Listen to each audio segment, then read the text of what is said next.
Livret du citoyen, février 2022. Avant-propos.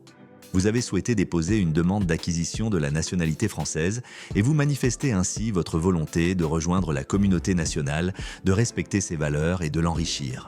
L'assimilation à la communauté française implique une maîtrise de la langue française correspondante au niveau B1, oral et écrit, du cadre européen commun de référence pour les langues, une connaissance suffisante de l'histoire, de la culture et de la société française, ainsi qu'une adhésion aux principes et valeurs de la République. Pour les besoins de la procédure, vous serez prochainement convié à un entretien en préfecture, en sous-préfecture ou en consulat, afin d'évaluer votre degré d'assimilation à la communauté nationale. Cet entretien sera l'occasion d'échanger sur votre connaissance de la société française et de ses principes et valeurs essentielles. L'entretien sera également l'occasion d'apprécier votre adhésion à ces principes et valeurs, qui s'expriment par leur respect et leur mise en œuvre dans tous les moments de la vie quotidienne, au sein de la famille ou de la société. Ce livret, sans être exhaustif, regroupe des exemples de connaissances attendues de tout candidat à la naturalisation. Vous êtes invité à étudier ce document avant l'entretien pour préparer au mieux cet échange. La République française. La France est une démocratie. Le président de la République, les parlementaires, les maires sont élus au suffrage universel. Cela signifie que tous les citoyens, hommes et femmes, ayant au moins 18 ans et disposant de leurs droits civils et politiques, ont le droit de voter et de se présenter aux élections dans les conditions fixées par la loi. Les principes de la République sont une conquête de l'histoire. La République est un régime politique dans lequel les dirigeants élus gouvernent au nom du peuple. Elle est fondée sur des lois que tous doivent respecter. L'avènement de la République a été progressif et est le fruit de plusieurs combats. Le 14 juillet 1789, le peuple de Paris s'empare de la prison royale de la Bastille. Un an plus tard, le 14 juillet 1790, lors de la fête de la Fédération, cette date du 14 juillet est devenue la date de la fête nationale. À cette époque a été composé l'hymne national, la Marseillaise. La Marianne est devenue le symbole de la République. Sa statue, placée dans toutes les mairies, rappelle la Révolution française. Le drapeau tricolore, bleu, blanc, rouge, date également de la Révolution. La langue de la République est le français. La République garantit le respect des principes de liberté, d'égalité et de fraternité. Ces trois mots constituent sa devise. La liberté. Les libertés fondamentales sont garanties, liberté de penser, liberté de croyance, liberté de s'exprimer, liberté de se réunir, etc. Avez-vous le droit de tout dire, de tout exprimer publiquement ? Oui, la liberté d'expression est un droit fondamental. Cependant, elle a des limites pour respecter les droits des autres. Il est ainsi interdit de diffuser des injures, des propos diffamatoires, des provocations à la haine ou de faire l'apologie de crimes contre l'humanité. La République est installée de façon stable en 1875. Dans les années 1880, une loi garantit la liberté de la presse. L'école primaire devient obligatoire et l'école publique devient gratuite et laïque. L'égalité. Tous les citoyens ont les mêmes droits et les mêmes devoirs, quel que soit leur sexe, leur origine, leur religion, leurs opinions ou leur orientation sexuelle. La Déclaration des droits de l'homme et du citoyen date de la Révolution française de 1789. Elle assure la liberté et l'égalité de tous les citoyens. La loi accorde les mêmes droits aux femmes et aux hommes. L'administration peut-elle refuser la nationalité française à une personne ne respectant pas l'égalité femmes-hommes ? Oui, même si cette personne est mariée avec un Français. L'égalité entre les femmes et les hommes fait partie des valeurs essentielles de la République. L'adhésion à ces valeurs est évaluée au cours de l'entretien réglementaire. La fraternité.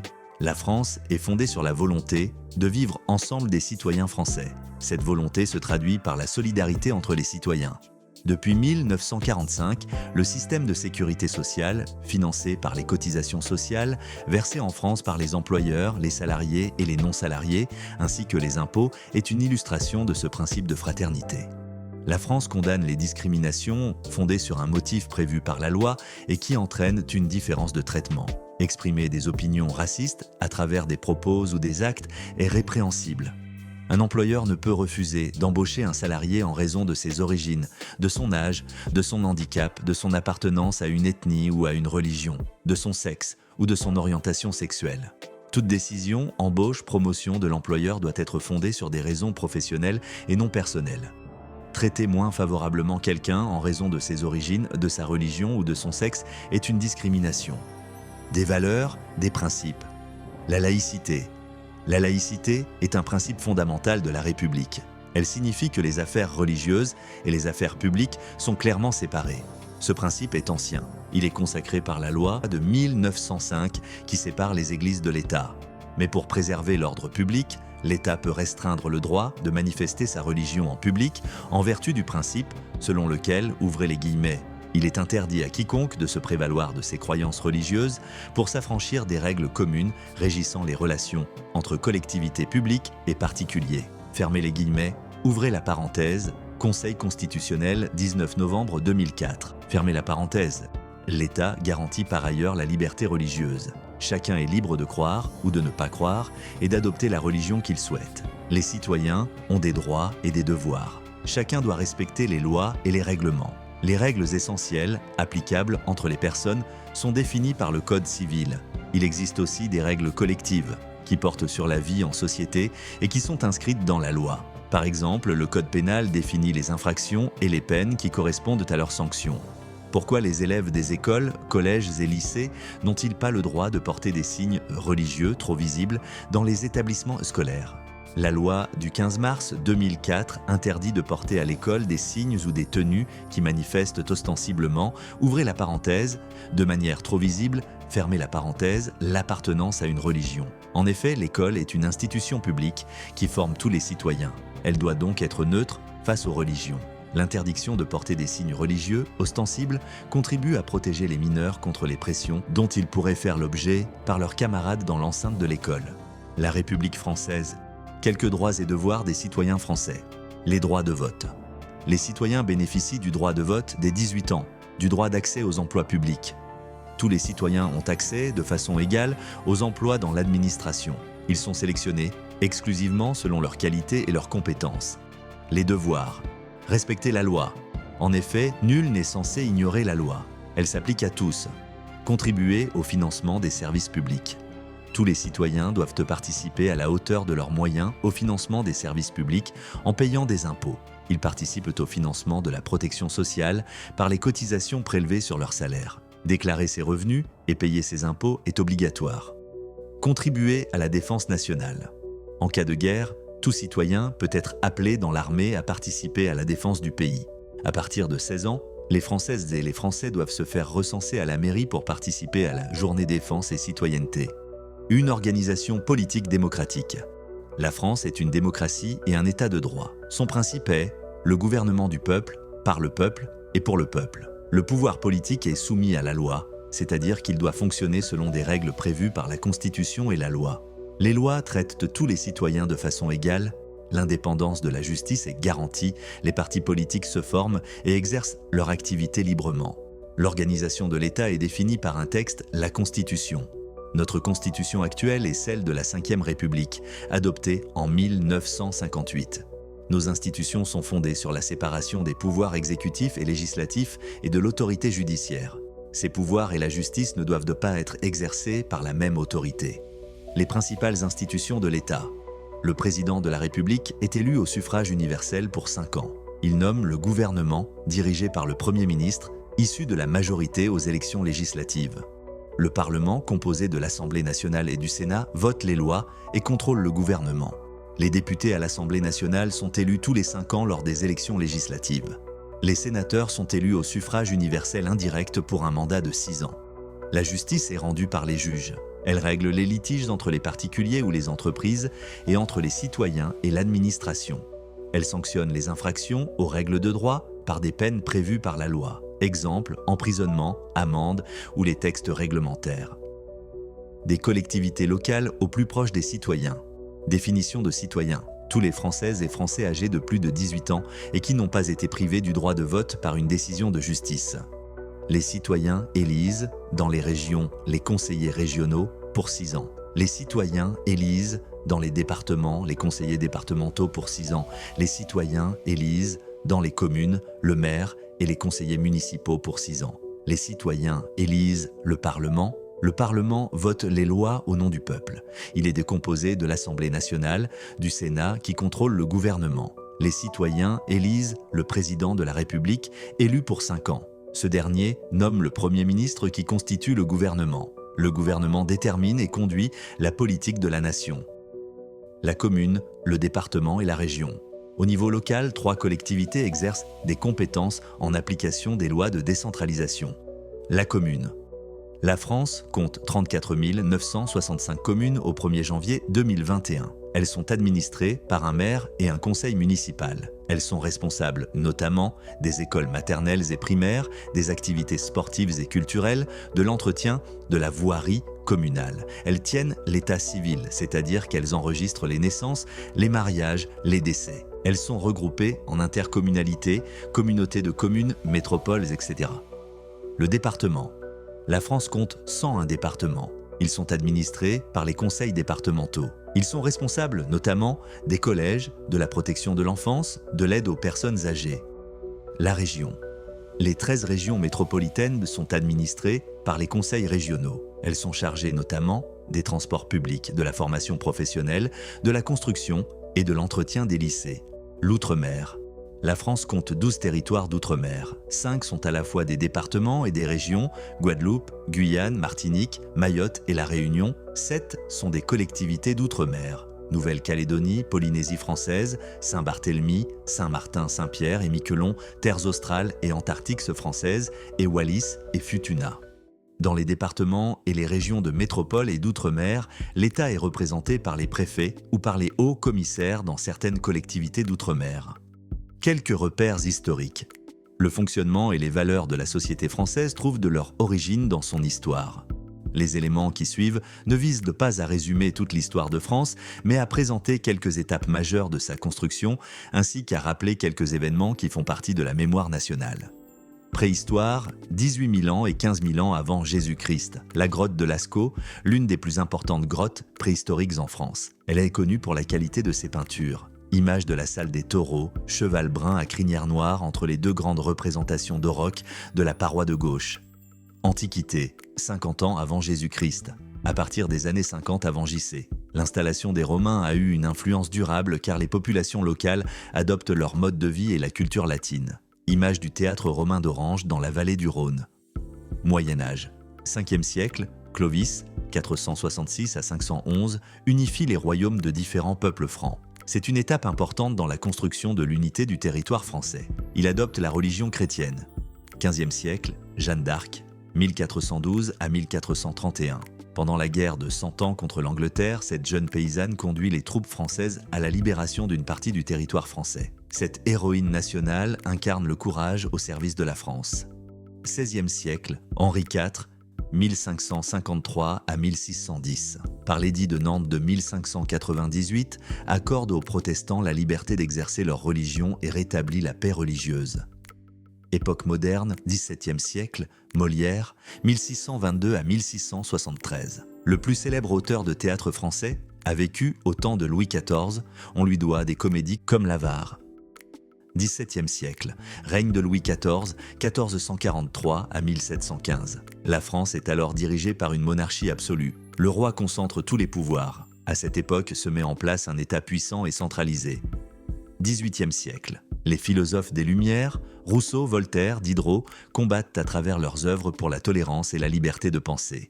18e siècle, Révolution française. En 1789, le peuple se révolte contre la monarchie absolue. En 1792, la République est proclamée. Cette période est à l'origine de nos valeurs républicaines avec la Déclaration des droits de l'homme et du citoyen de 1789. 19e siècle, Empire. Napoléon Ier, 1669 à 1821, dirige la France pendant près de 15 ans. Il mène de nombreuses guerres en Europe. On lui doit notamment le Code civil. 19e siècle, Victor Hugo, 1802 à 1885. L'un des plus grands écrivains français s'est engagé contre les inégalités sociales et la peine de mort. Il a écrit Les Misérables et Notre-Dame de Paris. 19e siècle, constitution d'un vaste empire colonial. À partir des années 1830, souvent par des guerres de conquête, principalement aux Antilles, en Afrique et en Asie. 1848, abolition de l'esclavage. 19e siècle, naissance de la Troisième République, 1875. La forme républicaine du gouvernement est alors établie, de façon stable. Jules Ferry, ministre de l'Instruction publique au début des années 1880, est à l'origine de l'enseignement public, gratuit et laïque. 20e siècle, la Première Guerre mondiale, 1914 à 1918. Affrontements de masse touchant toute l'Europe, puis les États-Unis. Les combats ont fait plus de 9 millions de morts. Le 11 novembre est un jour férié, en commémoration de la fin de la Première Guerre mondiale. La Seconde Guerre mondiale, 1939 à 1945. Adolf Hitler, dictateur nazi au pouvoir en Allemagne, déclenche la Seconde Guerre mondiale. Il envahit notamment la France. Les nazis y mènent des persécutions contre des opposants politiques et exterminent des millions de juifs, tziganes, homosexuels et handicapés. Les historiens estiment que la guerre a fait plus de 50 millions de morts, dont une majorité de civils. Le 8 mai est un jour férié en commémoration de la fin de la Seconde Guerre mondiale. Le régime de Vichy, 1940 à 1944. Suite à la défaite française face à l'Allemagne, le maréchal Pétain met en place un régime non démocratique dont la capitale est Vichy. Le régime collabore avec l'Allemagne nazie et porte donc une part de responsabilité dans la déportation des Juifs. Charles de Gaulle, 1890 à 1970. Chef de la résistance française contre les armées allemandes qui occupent notre pays, il est l'artisan avec les Alliés de la libération de la France. Bien après la guerre, en 1958, il est à l'origine de nos institutions actuelles, la Ve République. Décolonisation française, 1950 à 1962. Dans les empires coloniaux européens, les peuples revendiquent leur indépendance. La décolonisation française débute en Asie et s'étend à l'Afrique. Ce processus a donné lieu à des guerres comme celle d'Indochine et d'Algérie. Mai 68, le mouvement social est initié par des étudiants. Il s'étend aux salariés et au monde ouvrier. Ces grèves et ces manifestations sont parmi les plus importantes du XXe siècle. 1974, l'âge de la majorité est fixé à 18 ans. Le traité de Rome, 1957, instaure la communauté économique européenne entre 6 pays d'Europe, dont la France. Son objectif est d'établir une union étroite entre les peuples européens. La construction européenne a fortement contribué à installer la paix en Europe. Le drapeau européen, constitué de 12 étoiles, symbolise les idéaux d'unité et d'harmonie entre les Européens. 1975. La loi sur l'interruption volontaire de grossesse, préparée par Simone Veil, elle autorise l'avortement. 1981. Abolition de la peine de mort en France. La France est riche.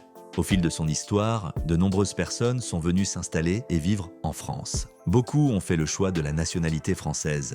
Elle représente une richesse pour notre communauté. Nombre de grands noms ont ainsi contribué, par leur talent, au rayonnement de la France. Guillaume Apollinaire, 1880 à 1918. Né d'une mère russe et d'un père suisse, on doit notamment à ce poète les recueils Calligramme et Alcool. Valérie Benguigui, 1961 à 2013. D'origine algérienne, cette actrice a tourné dans plusieurs films, Le Prénom et séries télévisées, Avocat et associé. Joséphine Baker, 1906 à 1975. D'origine américaine, elle est la première chanteuse, danseuse et meneuse de revues noires reconnue. Elle s'illustra dans la Résistance lors de la Seconde Guerre mondiale. Georges Charpak, 1924 à 1010. Ce physicien d'origine polonaise, pionnier de l'imagerie biomédicale et de la détection des particules, reçoit le prix Nobel de physique en 1992. Marie Curie, 1867 à 1934. Physicienne née en Pologne. On lui doit la découverte de la radioactivité au début du XXe siècle. Elle est inhumée au Panthéon. Marc Chagall, 1887 à 1985. Peintre d'origine russe, on lui doit notamment la décoration du plafond de l'Opéra Garnier de Paris. André Chedid, 1920 à 2011. Née en Égypte, au Caire, d'une mère syrienne et d'un père libanais, c'est une femme de lettres et poétesse française. Dalida, 1933 à 1987. Chanteuse d'origine égyptienne, ses succès populaires sont très nombreux. Bambino, il venait d'avoir 18 ans, Laissez-moi danser. Léon Gambetta, 1838 à 1882. Petit-fils d'un commerçant italien, fervent républicain, il aide la France à se relever après la défaite de 1870. Il est un des pères de la Troisième République.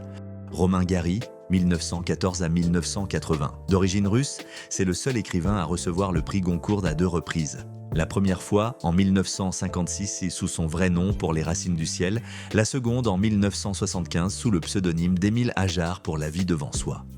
De nombreux apports étrangers. Françoise Giroud, 1916 à 2003. D'origine suisse, cette personnalité majeure de la presse française, cofondatrice de l'Express, a été 2 fois secrétaire d'État. Joseph Kessel, 1898 à 1979. Ce grand reporter et romancier, né en Argentine, est élu membre de l'Académie française en 1962. Vassili Kandinsky, 1866 à 1944. Peintre d'origine russe, il est l'un des fondateurs de l'art abstrait. Myriam Makeba, 1932 à 2008. Cette femme engagée dans la lutte contre l'apartheid est la première chanteuse sud-africaine, Pata Pata, à obtenir un Grammy Award. Alain Mimoun, 1921 à 2013. Athlète d'origine algérienne, cet ancien combattant de la Seconde Guerre mondiale a remporté le marathon des Jeux Olympiques en 1956. Georges Moustaki, 1934 à 2013. Chanteur d'origine italo-grecque. À partir des années 1960, il s'affirme comme l'un des grands noms de la chanson française. Haroun Tazieff, 1914 à 1998. Né à Varsovie, ce père de la volcanologie contemporaine a largement contribué à faire connaître au grand public cette discipline. Léon Zitrone, 1914 à 1995. Né en Russie, ce journaliste deviendra célèbre grâce aux émissions qu'il anime ou co-anime. Interville, Tour de France, commentateur de grands événements. Seuls sont mentionnés ici des personnes naturalisées. Beaucoup d'autres auraient pu être cités. Par ailleurs, la France connaît de nombreux talents parmi des Français issus de l'immigration comme Michel Platini, Zinedine Zidane, Jamel Debbouze, Marine Ndiaye. La place de la France. Les citoyens français sont des citoyens européens. La France est l'un des pionniers de la construction européenne. En 1957, elle est l'un des membres fondateurs de la Communauté économique européenne. En 1992, l'Union européenne est créée, qui associe plus étroitement les États membres. Aujourd'hui, l'Union compte 27 États membres qui partagent des principes démocratiques. La Charte des droits fondamentaux de l'Union européenne, adoptée en 2000, garantit les droits des personnes. Depuis 1992, les citoyens français sont aussi citoyens européens. Ils votent aux élections du Parlement européen tous les 5 ans. Ils sont libres de circuler, de travailler, d'étudier, de s'installer dans les autres pays de l'Union européenne. Dans ce cas, ils peuvent voter aux élections locales du pays dans lequel ils sont installés. Depuis 2000, la France partage avec 18 autres pays membres de l'Union européenne une monnaie unique, l'euro. La France est la 6e puissance économique mondiale. La France est membre de nombreuses organisations internationales. Elle est membre permanent du Conseil de sécurité de l'Organisation des Nations Unies, ONU. La langue française. Le français est parlé couramment par 200 millions de personnes dans le monde. Les Français ne représentent que 1% de la population mondiale, mais les personnes qui parlent français sont réparties dans 70 pays. Dans l'Europe et dans le monde, l'importance économique de la France. La France compte une centaine de grands groupes de plus de 10 000 salariés. Ces entreprises multinationales françaises sont présentes dans de nombreux pays. L'économie française a des secteurs d'excellence, comme l'aéronautique ou le luxe, dont certaines marques sont connues dans le monde entier. La France est célèbre pour ses monuments et sa culture, c'est la première destination touristique au monde. Le tourisme est un élément essentiel de l'économie française. La Tour Eiffel a été construite par l'ingénieur Gustave Eiffel pour l'exposition universelle de 1889. C'est un monument très fréquenté avec plus de 7 millions de visiteurs par an. Paris La Défense, premier quartier d'affaires d'Europe, regroupant pas moins de 500 entreprises, dont les sièges sociaux des plus grosses entreprises du CAC 40.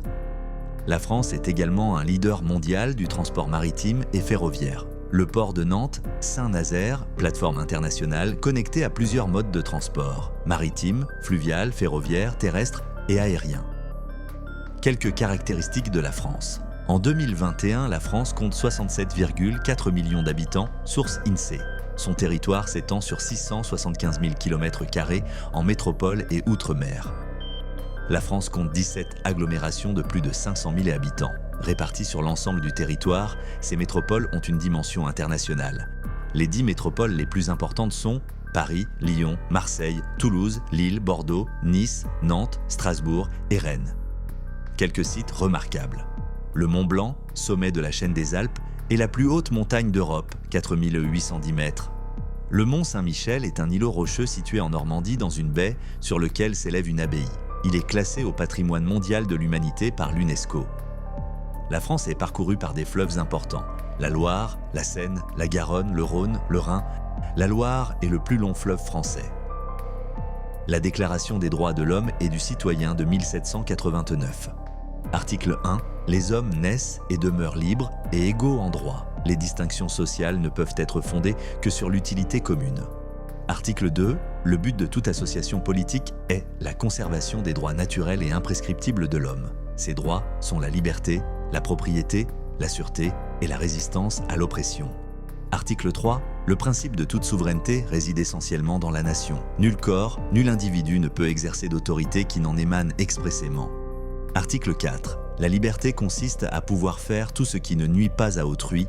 Ainsi, l'exercice des droits naturels de chaque homme n'a de borne que celle qui assure aux autres membres de la société la jouissance de ces mêmes droits. Ces bornes ne peuvent être déterminées que par la loi. Article 5. La loi n'a le droit de défendre que les actions nuisibles à la société. Tout ce qui n'est pas défendu par la loi ne peut être empêché, et nul ne peut être contraint à faire ce qu'elle n'ordonne pas. Article 6. La loi est l'expression de la volonté générale. Tous les citoyens ont droit de concourir personnellement ou par leurs représentants à sa formation. Elle doit être la même pour tous, soit qu'elle protège, soit qu'elle punisse. Tous les citoyens, étant égaux à ses yeux, sont également admissibles à toute dignité, place et emploi public, selon leurs capacités et sans autre distinction que celle de leur vertu et de leur talent. Article 7. Nul homme ne peut être accusé, arrêté ni détenu que dans les cas déterminés par la loi et selon les formes qu'elle a prescrites. Ceux qui sollicitent, expédient, exécutent ou font exécuter des ordres arbitraires doivent être punis. Mais tout citoyen appelé ou saisi en vertu de la loi doit obéir à l'instant. Il se rend coupable par la résistance. Article 8. La loi ne doit établir que des peines strictement et évidemment nécessaires et nul ne peut être puni qu'en vertu d'une loi établie et promulguée antérieurement au délit et légalement appliquée. Article 9. Tout homme étant présumé innocent jusqu'à ce qu'il ait été déclaré coupable, s'il est jugé indispensable de l'arrêter, toute rigueur qui ne serait pas nécessaire pour s'assurer de sa personne doit être sévèrement réprimée par la loi. Article 10. Nul ne doit être inquiété pour ses opinions, même religieuses, pourvu que leurs manifestations ne troublent pas l'ordre public établi par la loi. Article 11. La libre communication des pensées et des opinions est un des droits les plus précieux de l'homme. Tout citoyen peut donc parler, écrire, imprimer librement, sauf à répondre de l'abus de cette liberté dans les cas déterminés par la loi. Article 12. La garantie des droits de l'homme et du citoyen nécessite une force publique. Cette force est donc instituée pour l'avantage de tous, et non pour l'utilité particulière de ceux auxquels elle est confiée. Article 13. Pour l'entretien de la force publique et pour les dépenses d'administration, une contribution commune est indispensable. Elle doit être également répartie entre tous les citoyens en raison de leurs facultés. Article 14. Tous les citoyens ont le droit de constater, par eux-mêmes ou par leurs représentants, la nécessité de la contribution publique, de la consentir librement, d'en suivre l'emploi et d'en déterminer la quotité, l'assiette, le recouvrement et la durée. Article 15. La société a le droit de demander compte à tout agent public de son administration. Article 16. Toute société dans laquelle la garantie des droits n'est pas assurée, ni la séparation des pouvoirs déterminée, n'a point de constitution. Article 17. La propriété étant un droit inviolable et sacré, nul ne peut en être privé, si ce n'est lorsque la nécessité publique, légalement constatée, l'exige évidemment et sous la condition d'une juste et préalable indemnité.